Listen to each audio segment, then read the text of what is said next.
Oke guys, welcome di Cik Hub. Oke, kali ini aku lagi sama Johan dan juga Cece dari Stika Mojalindo. Aku cuma mau nanya-nanya dikit doang. Soalnya ada beberapa pertanyaan yang buat aku bingung di sini. Ini juga tentang penggunaan bahasa sih. Soalnya dalam penggunaan bahasa sehari-hari juga menurut aku kurang enak didengar ya. Soalnya mereka banyak sekali menggunakan kata-kata slang yang kurang baik digunakan untuk publik. Bagaimana menurut Kak Cece tentang penggunaan bahasa di kalangan mahasiswa di sekitar Kak Cece sekarang? Di sekitaran saya sekarang ini, menurut saya penggunaan bahasanya itu kurang baik ya. Karena mungkin terbawa dari media sosial. Banyak kata-kata yang bisa dibilang kurang pantas atau ngawur istilahnya. Nah, kalau menurut Kak Johan gimana tuh? Ya, penggunaan bahasa di kalangan kita itu biasanya lebih santai. Ya, mereka menggunakan bahasa yang santai. Ya, bahasa santai itu sebenarnya tidak masalah. Yang penting yang harus kita lihat itu bahasanya dipakai di mana. Dengan Bahasanya harus formal. Kalau dalam bentuk formal, kalau di dalam acara yang formal ya kita pakai bahasa yang baik dan benar. Kalau yang tidak informal ya boleh-boleh saja kita pakai bahasa yang santai kan. Jadi tidak masalah untuk menggunakan bahasa yang tidak baik atau bahasa yang santai lah. betul. Itu tidak masalah. Yang penting tahu penggunaannya di saat kapan dan dengan siapa. Iya. Terus nih, kalau menurut Kak Cece, apa yang menyebabkan kurangnya dalam penggunaan bahasa yang baik dan benar itu? Kurangnya, mungkin yang pertama media sosial ya. Zaman sekarang tuh semuanya itu apa-apa media sosial. Terus yang kedua pergaulan. Pergaulan sekarang tuh kan kata-kata yang digunakan itu tidak sesuai lagi kan ya. Udah kayak teman sama teman, udah bahasanya tuh udah beda lah ya istilahnya. Terus kalau Kak Johan gimana tuh? Ya mungkin era globalisasi yang menyebabkan ini perkembangan berbagai bahasa yang terbentuk lebih baru lagi. Banyak bahasa baru. Kalau kita lihat bahasa baru-baru yang baru-baru terbentuk, baru-baru apa? Gacor. Iya, gacor. Itu baru didengarkan, baru ada.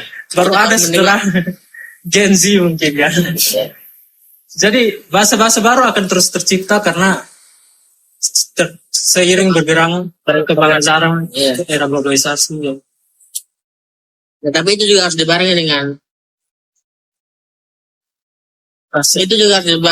pengetahuan kita tentang ini ya. Pengetahuan kita tentang penggunaan dengan siapa. Ya.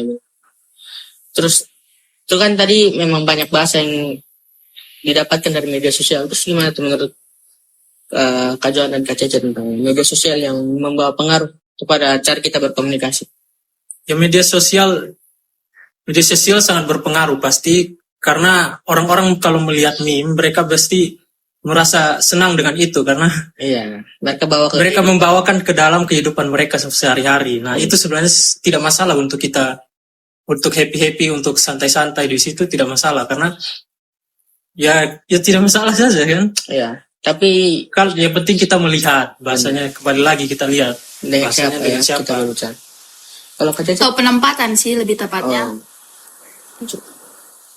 Terus kalau dalam kehidupan akademik kita sebagai mahasiswa, menurut Kak Cece dan Kak Johan, penggunaan bahasa sehari-hari dalam pendidikan itu sudah baik atau belum?